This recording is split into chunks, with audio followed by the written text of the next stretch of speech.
Today's episode is titled Critical Thinking, Data versus Narrative. People like stories. We can follow along, find ourselves engaged, and allow another to tell us the important points or the moral of the story. Stories are easy. Moreover, if the storyteller has external credibility or is somehow held in esteem, we tend not to question their authority or the storyline, affording them genuine credence. For evidence of this in our own lives, look no further than the newscaster on television, the New York Times or Wall Street Journal, or CNBC's journalists. Data is defined as factual information, such as measurements or statistics, used as a basis for reasoning, discussion, or calculation. Data is objective, verifiable observations. Stories or narratives wrap those facts in a structure that adds a context and interprets the data in order to make them more meaningful or persuasive. A good narrative is built on facts. However, the storyteller can take liberties, choosing which facts to include and which to ignore to support a specific viewpoint. Such liberties may be intentional or unintentional. Either way, our behavioral biases will inevitably be triggered. Availability bias, recency bias, confirmation bias, herding, hindsight bias, loss aversion, etc. The best stories are intended to evoke an emotional response. That's what makes them memorable. Data or facts may be a lot less enjoyable or easy. Data make us do the work to string together the meaning behind them. You've heard the phrase cold hard facts, or Jack Webb, the protagonist on Dragnet, requesting just the facts, ma'am. Facts might even be more uncomfortable than a narrative, especially since they necessarily require one to be accountable for their own interpretation of the data. If we listen to the narrative of another and it turns out to be misplaced, we can shift responsibility onto the storyteller, but that doesn't alter the outcome. Unfortunately, there is no substitute for critical thinking, and it is not really possible to delegate that task. At a recent presentation by a well-known financial firm, the founder and CEO presented some glaring examples of the potential gap between data and narrative. Without inviting a political firestorm, let me share that the data presented showed that anecdotal information, narrative, about the impact of global climate change on such metrics as more frequent hurricane landfalls in the continental US, an increase in acres burned by wildfires in the US, or a significant drop in the annual rainfall in Los Angeles are not supported by the data while they are a popular media and political theme.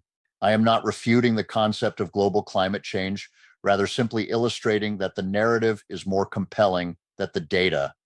Nowhere is critical thinking more important than in the investment arena, where the outcome will directly impact your lifestyle during one's post-working years. There is no shortage of narratives from CNBC to countless advertisements and newsletters. To borrow from one of the world's great philosophers, Yogi Berra, it's tough to make predictions, especially about the future. So rather than buy into one of the many narratives, let's look at some of the data. The equity market repeatedly hit new highs in 2025, 39 to be specific. This trend has continued in 2026, with the S&P hitting a new closing high of 7,501 on May 14th. The market has largely been driven by momentum stocks, specifically communication services and the technology and AI-related trades. This incorporates many of the Magnificent Seven stocks.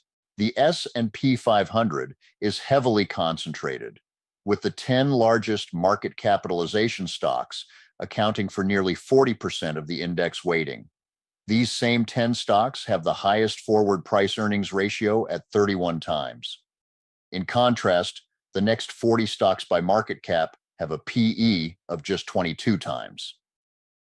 By virtually every measure, the Buffett model, Cape-Shiller ratio, the Fed model, and capitalized profits model, the equity market is expensive. Unlike during the internet bubble of 1999 to 2000, today's AI leaders are generally supported by solid earnings growth and have the cash flow to support their massive capital spending far better than their predecessors in the late 1990s. Fundamentally, the economy has been quite resilient, rebounding from the tariff announcement debacle on Liberation Day in April. The Atlanta Fed GDP now forecasts annualized real GDP, inflation adjusted, of approximately 4% in the second quarter of 2026. Inflation, as measured by the CPI, has ticked up to 3.8% year over year, largely attributable to the Iran war's influence on energy prices. Earnings are projected to grow by some 12 to 15% per year into 2026 and 2027. Unemployment is fairly consistent around 4.3%, although there are some signs of a softening labor market. The consumer has remained solid, although consumer sentiment is poor. Stock market declines are regular occurrences. The S&P 500 has experienced market corrections of 10% or more about every 16 months. Declines of 20% or more, referred to as bear markets, occur about once every 6 years, based on market data from 1954 to 2025. That period covers most of our lifetimes. 2026 is a midterm election year. These are statistically the worst year of the 4-year presidential market cycle. The economic good news of a new administration is typically priced into the market during the first year in office. This should be reflected in stronger growth and stronger earnings this year, but may raise inflation concerns. Let's consider some of the potential catalysts in 2026. Positives: strong earnings growth, stable monetary policy, fiscal spending plans, massive technology-driven capital expenditure, electrical energy generation, infrastructure, reshoring of manufacturing, and less policy uncertainty. Negatives: significant weakening of the labor market, a resurgence of tariff and trade uncertainty, broadening global conflict, resurging inflation. So what is the narrative today? Odds are we'll experience some sort of pullback when the next hiccup occurs, and returns for the year will be more modest than the last few years. Although expensive, the leading tech stocks can continue to get more expensive, especially as earnings growth continues to outpace. That said, AI outlays are focused on projected revenues while profits remain an expectation with uncertain timeline. Instead, look to those companies actually implementing AI in their business for enhanced productivity and those benefiting from the capital expenditures being made today. Emphasize dividend-paying, quality growth companies, technology and industrials benefiting from the capital spending boom. Be aware how much you hold in the 10 or 15 largest capitalization stocks, either individually or as part of an ETF or index fund. Critical thinking about risk management and capital preservation are paramount to a successful long-term investment strategy. That's why it's personal to me.